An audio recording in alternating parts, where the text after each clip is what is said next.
Welcome to another edition of Yoga Therapy Interviews with people affiliated with YogaLife Institute and Comprehensive Yoga Therapy. Today, we're happy to welcome an international star, Erin Byron. just a little joke in there. She is a star, though, and North American star.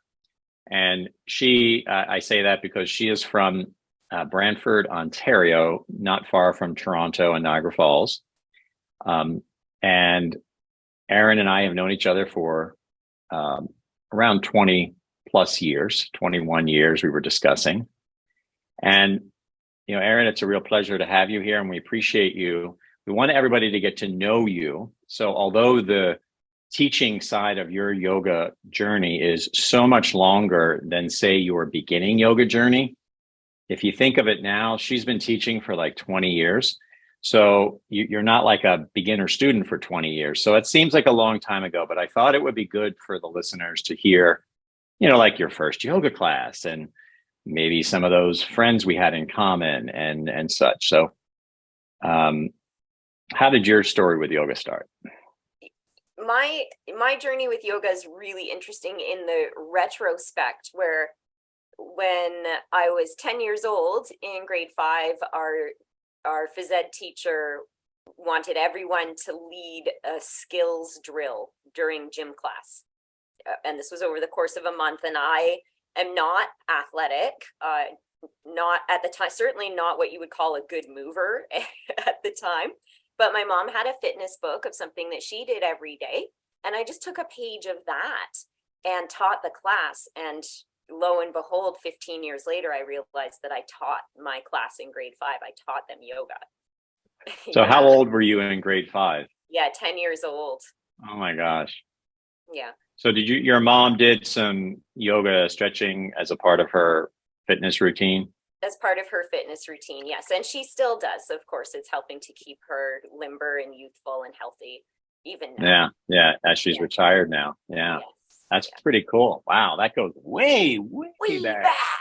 And then, so how did you get involved? Like, what was your first, real yoga class or something like that? Or yeah, well, so maybe not a great mover, but definitely a fitness fan. And so on Thursday nights at the health club that I like to go to, they stacked the classes. Thursday was a good night for classes. So I could go there. I could do aerobics, step, throw some weights around, and then there was a yoga class to round out the day. I'm not recommending this, but that was sort of where I was in my early 20s with my fitness regime. And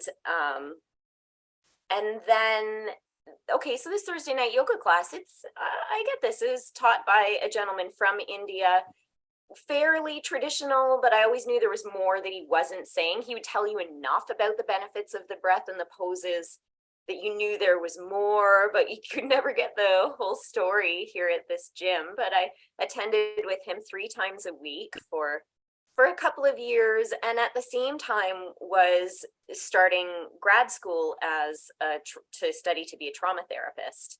So what we knew even then about trauma therapy is that we need to do somatic education. We need to be doing body work. So I got into grad school to study yoga for post-traumatic stress.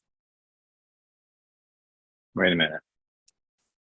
So were these yoga classes were making you feel great, I guess? Yes. Is that right? Yeah, Bob. He sounds like a real gift of a person to give you some kind of semi-authentic yoga as opposed to some like glorified stretching thing a long time ago before, when you started doing yoga, there were no yoga teacher training programs. People just kind of did it. Yes, and he was trained from his Indian tradition. There was no Yoga Alliance.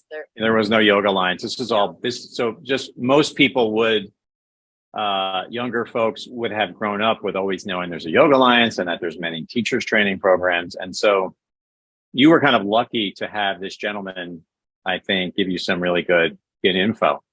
And so I can even remember now faintly hearing you talk about this before a long time ago, and just how you were pulled to it, but you didn't know why. Mm-hmm. Is that right? Yes. Yeah, the draw was there, you know, and in the retrospective, when I was 12, I read a book about a runaway. I was interested in trauma and trauma recovery even then. And in the book, this young person runs away from home, finds a community, like chosen family community, and was taught yoga. But I didn't remember learning about yoga till I'll sometimes reread books that meant a lot to me as a youth in my Huh. adulthood. So I was rereading it in my 30s and realized I knew what yoga was even when I was a teen. So somehow Wow. it kept coming to me, but I didn't Right. know that I was Yeah. being touched by it. But in those first classes with Jay Sharma at that health club in Toronto, Yeah.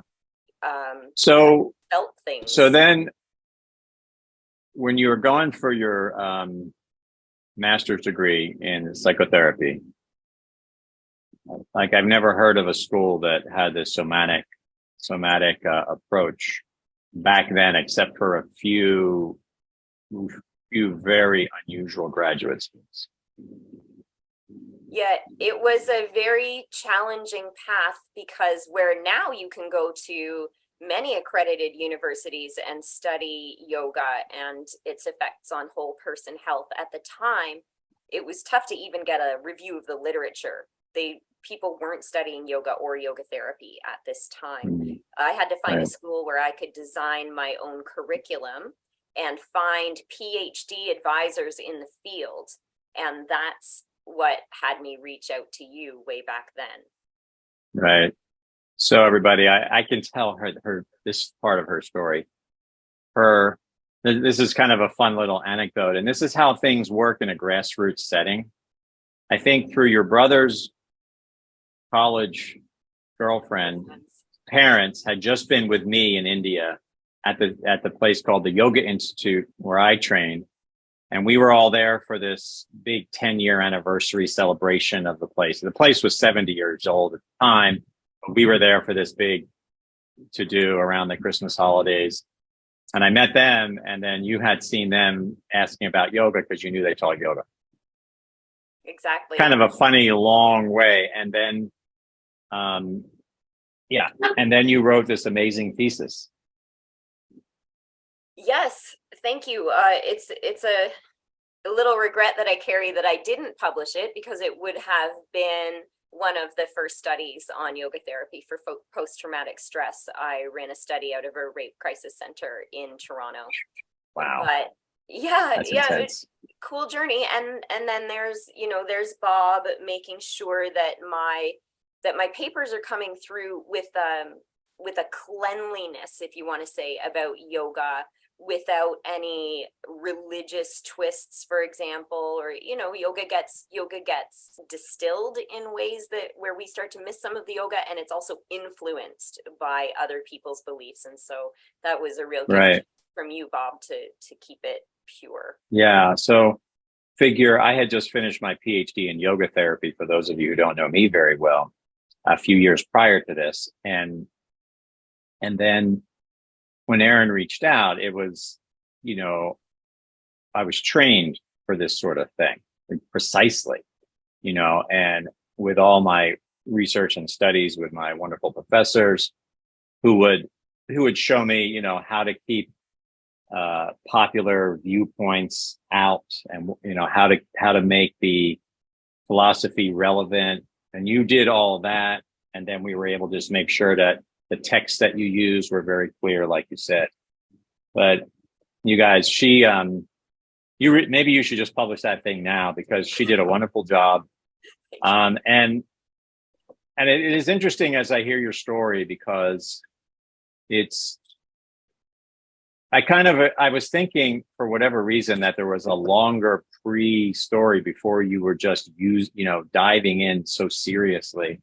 So most of us take yoga classes for 5 or 10 years, and then maybe we read a few books or go to a retreat, and then maybe later we take it seriously and we do a teacher's training program. Erin was just kind of fast path. Erin is an intense personality and just goes for it. So, right? We'll get to that. Yeah, she does. So that kind of allows me we have 4 parts in our interview. That kind of allows me to transition to part 2, because one day, then Erin's now, we're staying in touch, and we would hold retreats. And Erin would visit us and be a part of our community as much as she could. We were in the Pennsylvania, like Philadelphia, Pennsylvania area, and she could drive down. And we used to hold these retreats up in the mountains, which were kind of closer to her. And she would sometimes visit for a weekend. But one day she gave me some news after she was being a psychotherapist in the Canadian health system and helping people, as she said, with trauma and various counseling issues, not just that. That's her expertise. But then one day she had an announcement. Do you remember what that was? That I purchased an 1,100 square foot yoga room plus a store area and a counseling office, and I'm gonna just run this yoga center without consulting my mentor about anything I might want to consider first. Now, fair, Erin's mother, her career, maybe even part-time now, is in real estate. So that's partly why, instead of like most of us who might rent a small room somewhere and hold a few yoga classes and do our counseling there, Erin just decided with her mom to just go ahead and buy a building. And that was how long was that, like a 10 or over 10-year journey? Yeah, so we adopted the YogaLife brand, thank you, Bob, and we ran Welkin YogaLife Institute for 10 years in Brantford. It was the first yoga center in Brantford, which I'm quite proud of, frankly. In the in the long haul, you can look back and see these things, and the community continues to thrive in various ways. Beautiful. So what would you say were, so that 10-year phase of your life, we could kind of call it your, career part one-ish, or early career, or maybe even being a psychotherapist, because you were a psychotherapist while having the yoga center, correct? Correct. Yeah. And then you were using the yoga therapy principles all along. Yes, definitely. So maybe my cool question would be, how did the yoga therapy type of ideas influence you at this time by having a yoga center as opposed to just having a fitness yoga center? Certainly. And I have always understood, my approach to yoga is that it is integrative. So every thought that I think, every breath that I take, every movement choice that I make is in harmony with the needs of my body, energy, mind, emotions, wisdom, and spirit. So I think that really allowed me to carry the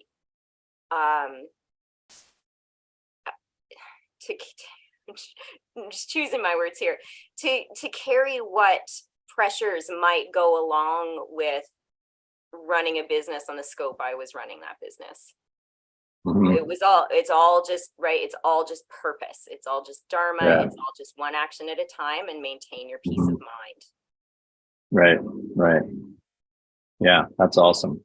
So what you just said is something that I hear very frequently in these interviews, actually, and I'm always amazed at how everybody's able to take what we in the West we call it philosophy, but actually I like to call it theory, or applied theory, maybe as the best, or applied philosophy, where the word philosophy is a Western word, right? It's intellectual. It's in the intellectual realm when we say philosophy. When we say practical philosophy or applied, that means it has some sort of engagement in our lives. And that's just kind of what you described, that you use these things, right, for like the mental hygiene, for the heartfelt inspiration. And then the yoga center was kind of like a big thing for you. You trained a lot of yoga teachers there. You trained yoga therapists there. Yep. Meditation teachers, the psychotherapy. Yeah, that's right. Holding the community together. The community was really, really important part of what we were doing there. Right. Yeah. Right. Yeah. They're such nice people. So from there, there was toward the end of the time when you held the yoga community, you were very much keen on training yoga therapists, if I remember. Yes. So the YogaLife teacher training is a therapeutic approach to yoga anyway, simply by nature of what yoga is. The purity of what YogaLife brings has that philosophy. And then being a registered psychotherapist, I have that much more interest and have seen that much more magic come through in yoga therapy. So we would do extra workshops on therapeutic yoga. I designed this was before the days of accredited yoga therapy training programs, but I did a little mini certification course to support people in elevating their skills and approach. What would you say, or just for a quick aside here, when you say the magic that you see, say someone, someone listening to this, they might be really into yoga and maybe have seen a lot of the effects of the mind-body connection being established. But what are some of the things that you see, maybe share for people who might not have that background? Yes, I have seen. So we're talking the magic of this, right? I have seen the permanent removal or transformation of severe mental health issues. People who thought that there was a ceiling on their capacity to be relaxed or happy, uplifted. The ceiling, the limits on that went away, and these people. So, obviously, I know counselors never speak about their clients, so I don't want to hear any specific stories, but I don't get what this is versus this. So does this just mean I can get to work? I'm depressed, but I got out of my depression. I can get to work, but my life is always going to be heavy. And this is I'm not depressed anymore. Yeah. Is that what you mean? Whatever it was that was a part of my existence, a permanent part of my everyday life, worked itself through. So whether that was transformed or removed, I think for different people, it happens in different ways. But yoga is a path of transformation. And the way I talk to my clients about it as we're starting out together is the same way yoga talks about it, that there is this version of you that you're coming to me so that you can live into. You know who you are and who you can be. And let's remove those obstacles. Let's understand what's dragging you back, and let us continue to increase awareness and well-being together so that you can be yourself. Nice. So the types of things I would say is I've had so many people come in swearing they had anxiety. And then after learning their breath, learning their mindset, maybe restructuring the way they view things in life, maybe doing a little healing of any kind of perspectives that they had or bad experiences in their past. And then all of a sudden they don't have any more anxiety. They don't know where it went. It just disappeared. Yeah. Yeah. And then, or I see somebody who's way up here on multiple medications to manage these symptoms of whatever it may be, come down. And I usually often will see maybe they land with one medication that they actually needed, and the other ones were because nobody taught them how they could live and uplift themselves. So we don't have any trouble, right? If somebody needs a medication, whatever. But what we seem to do when a person starts to live in a healthy way, everything like dosage amount or specific medications just go away. Yeah. Yeah. Yep. Oh, and then definitely. joy comes out, like you said, and a person's productivity increases. Yeah. Absolutely. So your yoga community and all your yoga therapy work seem to kind of generate and still does. So the yoga center and you, if I understood it, Erin, the kind of teacher, started to kind of take on a whole new life. Sure. She started to get pulled in many directions because now you're very experienced. You're 15 years as a yoga therapist. You're very experienced when the field is very new. You're kind of very experienced already. And where does this like third thing kind of come in? What happens after this yoga studio? Well, it was in the air, wasn't it? That now there are yoga therapist training programs as well as teacher training programs. That the YogaLife model, true to the pure tradition of yoga, is giving the comprehensive and whole person view. And so schools, not to compare, but just a trend, this is what lit a fire under me, is that the trend was for schools that did not have the same depth or scope. We're training yoga therapists where here's this pure model that we've seen transform, I mean, thousands at this point, Bob, thousands of lives. We're not bringing it to people in the way we could. So I head down for one of my, quarterly visits to YogaLife and get you in a room. And what do I say? Well, how about if we say it this way? How about when I think we'll all relate to when you're a kid and your parents say, well, have you thought about practicing a little more of your music because you're really good? Or have you thought about maybe trying out for the sports team because you love it and you're really good? Or maybe you should go to the gym and get a little stronger and then you can be a better swimmer, right? Like kind of like that. So Erin, I wanted to give you credit here. Erin, for about 2 years said, Bob, maybe we should do yoga therapy training. So I talked to the folks in India and they didn't recommend it. And then because we're part of a lineage and now we're kind of old enough where we are a lineage in itself. But at that time, we were more like a young school. And, my mentor has since passed away. His wife is there, but we've kind of established things. So the second time I mentioned it, they said, yeah, we don't recommend it. Like, don't do a yoga therapy training program. We don't think you're right for that. And then I told Erin this, and Erin didn't have the same accepting attitude as I did. And she says, well, I'll tell you what, we've been at this now for 3 years.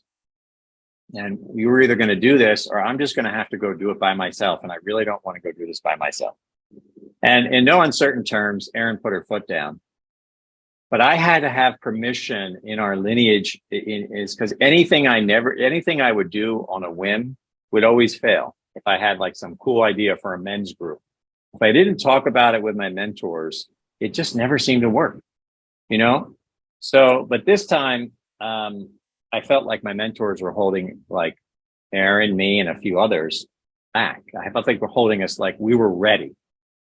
So I said to them, we're really ready to do this. And I really hope you will support this decision for us to move forward. And we think we should train yoga therapists. And they said, oh, well, we think you should too. So this interview is supposed to have Erin talking more. So excuse me, I just know her so well. It's hard for me not to interject these stories. So we have a lot of stories. So as we continue this lively chat, I was thinking one thing about Erin and her yoga center journey. Erin's kind of been on many journeys here. If I look at her life, and I guess we all are, but when you're in our field, you don't really change career because you're kind of an entrepreneur the whole time in a sense. So one thing that I noticed to happen with Erin is her yoga center started out small like anything, but then it grew, and she's had seminars, teachers training, all her community events, other people using the space at times. It just got to be a lot. And meanwhile, Erin's this, she's sitting here, but it's really true. She's like a very adept counselor, especially when people have the trauma and other yoga therapy interests. There's very few people like her. So the two things, if you can imagine like holding them up, it's just too much. So Erin had to reflect and she was called in the yoga therapy direction. And let her tell us a little bit why, because something else occurred at this juncture when we were forming the yoga therapy program. Yes. So as we're forming the yoga therapy program, I'm I'm I'm juggling all the balls, right? I'm dropping some of them. Some of them I watch roll away, some of them I'm able to get back in the air. But of course, setting up an internationally accredited program also takes thought and time and effort. And with Bob's support, I wrote the entire manual for that program during this time. Now, Bob was focused on his very successful book, The Pure Heart of Yoga. Meditation for Your Life was out by then. I was running the meditation training program at the center, which continues on even now. I'm so thrilled the way the community has continued. But I had to make some choices. I had retired from psychotherapy for 5 or 7 years. It's one of the balls that rolled away. And now I'm back to being a psychotherapist, and about half my practice is doing supervision work with yoga therapists. And we all need our own therapists. I have my own therapist. Everybody needs the support, but I tend to support the people supporting others. But one morning, this is very similar to the yoga therapy exchange. One morning, I send Bob an entire book proposal that I had worked on, based on one of the book proposals he'd sent me for a previous work. And I called it stress transformation. And he emails me back and he says, actually, we're working with Llewellyn Publishers on a yoga therapy for anxiety and stress book. Do you want in on that action? So at the same time as yoga therapy for stress and anxiety came out, same time that came out, same month, I think, the yoga center was passed on to a new set of hands. So you all need to know one little element of backstory.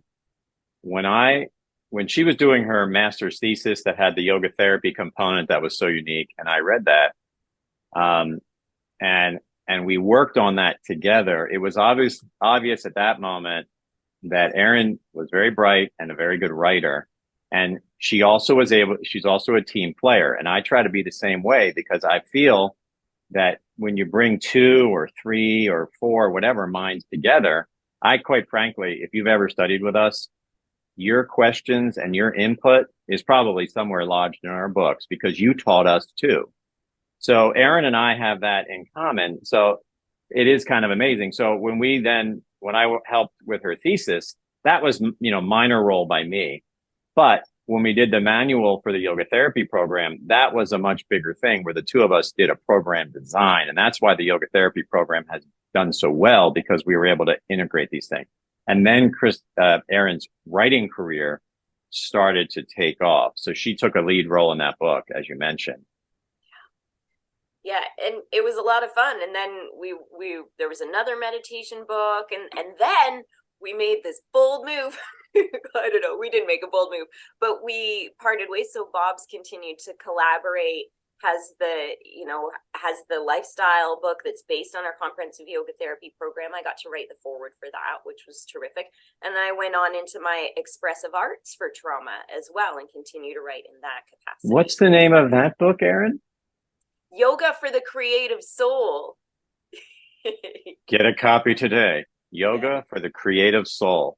I have had many people that came across our path, and, Erin teaches, of course, in our programs. And whenever they read that book, they always leave with a smile, and they always feel that they learned something very fascinating. Maybe you should just give us a snapshot of how you would say about the yoga and the creative soul, because that sounds unusual, like different. Yes. Yeah. Further to your point that I just have this eclectic blend of skill sets. So, and what I often hear from people is that I have the ability to take these really challenging topics, like the neurology of post-traumatic stress or the ancient philosophy of yoga, and make them extremely accessible. So yoga for the creative soul is a path to joy, is an interactive way of living our yoga practice and letting our creative selves shine through. So do you show people how to do art, or Yeah, I want you to tell us a little bit, so I read this book, Honestly, y'all in the audience, I'm not trying to sell her book. She sold a lot of her books. I just want to bring her spirit out and her brilliance out. So that's really where I'm asking this. I'm not trying to make you have to push a book on somebody, but like, what does creativity mean in the context of that? Yoga for the creative soul is, it's like a mind bend. So first off, we have this idea about art, and art becomes final product, right? What is hanging on the wall? What novel is bound by the spine? But in reality, what the ancients of yoga, and even yoga's predecessor, the Vedas in India, they teach us that we are made of an eternal soul, that we are an aspect of the creative force. And as aspects of the creative force, we are creative by our nature. And that can be working on cars, or the way we build muscles, or how we manipulate numbers. It doesn't have to be what we do with a paintbrush. But yoga for the creative soul gives people the philosophy, the yoga philosophy, and then real world activities to trust themselves enough to express the true self that is inside. Beautiful. I love it. I love it that you could work on cars or be a gardener or a cook, and not a professional. I mean, in your house, in your kitchen, in your world, and then you turn that into an art, which turns it into a joy. And then for us, when we talk about the yoga lifestyle, go ahead. Well, when we talk about the yoga lifestyle, it's integrative in everything that we do. The yoga lifestyle is, how am I approaching this task or this creative act? How am I approaching this relationship? How am I approaching this ping that my nervous system is getting that makes me feel angry or upset or scared or uncertain? And the lifestyle aspect of it is being equipped with these yoga tools and having a certain way of thinking about ourselves, the world, and even consciousness, whatever that might be, so that moment by moment we are living into what we know to be true about ourselves, and what we wind up having direct lived experience of being true about the world as well. Beautiful. Yeah. That that also brings a lot of hope with it in the midst of, like, we can't avoid the problems that are in our personal lives or in our collective, you know, countries and so forth. Um, and in order for us to be positive forces, we need to charge up. We need to feel hope and optimistic. And definitely, I think the way you capture creativity and you allow us to feel like, hey, we've got this beautiful thing and we can really enjoy that moment. Like the person who made this tapestry behind me here, that didn't happen overnight. You should see the number of patches in it. And right. But I'm going to guess that somebody just enjoyed that, and they didn't make $1 million selling it. You know, they just enjoyed the process of making it and then seeing its product. Yeah. So I think when we And do the micro, it can really help us cope with the macro. big time, our lives are the greatest creative act of all. Yeah. Yeah. And everybody has that spark or whatever you call it, soul in there that we're just helping bring out. So see, you're really, I appreciate you kind of explaining things this way, because what you're showing us, you're starting to give us a picture, whether you intend it or not, that what is yoga past yoga poses. And you just gave us a very nice one. Each time I do these interviews, people seem to do that, you know, and in their own ways. It's just very cool. So Yeah, let's and I keep think that's going. what comprehensive yoga therapy is doing for people. Comprehensive yoga therapy is giving them the direct skills and education so that they can flow into that. What is that Right. real lived yoga for them? Because as these interviews are showing, I'm sure it's different for every single person, but so profound.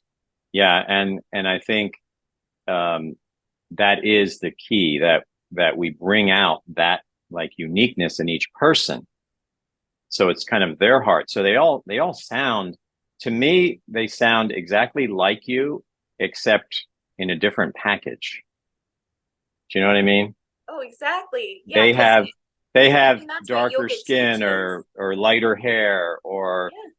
they're a different, whatever. They're a man, they're a younger person, they're a retired person. They're in all these different facets and stratas. But what we're trying to do with the yoga therapy is give them their own voice. So let's see. So then you do these Creative Soul, among other little writing projects that I know about that are, like you said, you edited a few things here and there, you added chapters here and there. Um, so and now I know, obviously you do a lot of teaching, especially weekends. You do your supervision. I kind of have two huge questions for us to slowly wrap us up. And maybe you answer them however you want. The one is, of course, where is Erin headed? Like what does Erin do? And again, it's hard for me to ask you these questions because I actually know most of the answers. We are obviously in cahoots, whereas some of our other interviews, I haven't seen the person for 4 or 5 years since they graduated a program, and their answers sometimes surprise me. But the second one, then, this is the one I don't know the answer to, and we did not prep this, so this is real, like from her heart. Where do you see yoga therapy headed? And that we haven't talked about for a while, to be honest.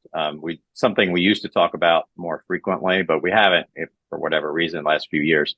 So maybe because of COVID, quite frankly, Uh, we used to teach together in person more, and now we're online. So there you go. You just take it away now. I just gave okay. you two massive questions. Yeah, right. So the I'm going to start with where's yoga therapy headed, and we'll finish with the personal. Where is the field of yoga therapy headed? Now, as a clinical supervisor to yoga therapists internationally, I really have the skinny, the news, the scoop on what's going on behind closed doors in a variety of agencies. Public education, hospitals, addiction treatment centers, social work facilities, and so on and so on. Law enforcement, first responders, all over the place. We're seeing not only is yoga poses, yoga breath work, yoga meditation, that's what they say when they write these up in studies. Not only is that kind of yoga moving into inpatient and outpatient treatment programs, into schools across the ages, pre-kindergarten through graduate level, post-university programs. But the depth of yoga is being requested. Personalized approaches and programs are in higher and higher demand as the entire field of research. I to give credit where credit is due, I co-wrote Yoga Therapy for Arthritis with one of the lead researchers out of Johns Hopkins, and she'd been doing this since her pre-grad research nerd, self-confessed research nerd. And so she opened my eyes to, like, what is really going on here? And now, just for a lark, I will scan what's being published at least every other month, and often every few weeks. And what we're seeing in the trend of research, which is a predictor for the trend of the field of yoga therapy, is that they are trending towards the specific approaches. What style of client work is getting the best results for the individuals involved? And what Bob and I are so pleased to see, and our entire comprehensive yoga therapy team, is that we've been teaching that approach from the beginning, that it empowers the individual and lets it be adaptable to their unique needs and requests. And so that's another way that the research is going a little bit differently. You might not be able to hear the difference in these things, but for one thing, it's more towards empowering the person, and for another thing, it's more individualized in the approach, which they haven't been able to do much of, but we have been doing long enough that we've been able to finesse that a bit more. Yes, and I think it's in one of our recent interviews, she was talking about patient-centered care, or where in medicine they're finding it works better to to adjust protocols, even down to a person's medication, based on their, various other factors in that person's test results. And in the future, it sounds like it'll be more of a genetic thing. They're like even measuring person's DNA to see how they might respond to certain things compared to, with what other people have had. So, okay. So you're seeing the trend go toward kind of patient-centered, person-centered, and that's what's getting the best results. Yes. Right. Fantastic. And so yes. I think for everybody, that just means we don't come at you because you have anxiety and we say, okay, you need to put your hands on the ground and ground your body. No, we have to look at you and say, do you need emotional support? Do you need, I don't know, thinking support? Do you need food support, nutrition, like physical exercise, nature? What do you need, right? That's what kind of you mean by personal centered. It could be totally different. So it's very tricky to just say, hey, here's our stock approach. It's going to be more what they need. Yeah. Correct. Yeah. And that's coming across when you mentor people, because you have the mentoring is not all from one, like our program, for example. It's from multiple places. There are many programs in the countries, not just the United States, all over the world. So, and these days virtual, we can talk to so many different people. All right. So then where is Erin Byron headed? Right. This guy. So, so Bob's going to, I haven't talked to Bob about, like he said, whatever. Where Erin Byron is going is to compose, I have an outline for what is currently, it started off as 5, but there's just so much to tell. It's an 8-book series on yoga and expressive arts for trauma recovery. But I'm breaking it down by the 3 phases of trauma recovery, as well as special considerations like dissociation and when memories start resurfacing. There's not enough out there about when memories start resurfacing, and yoga and expressive arts are fundamental, absolutely essential in supporting us in getting through, especially those confusing early stages of trauma recovery. Right.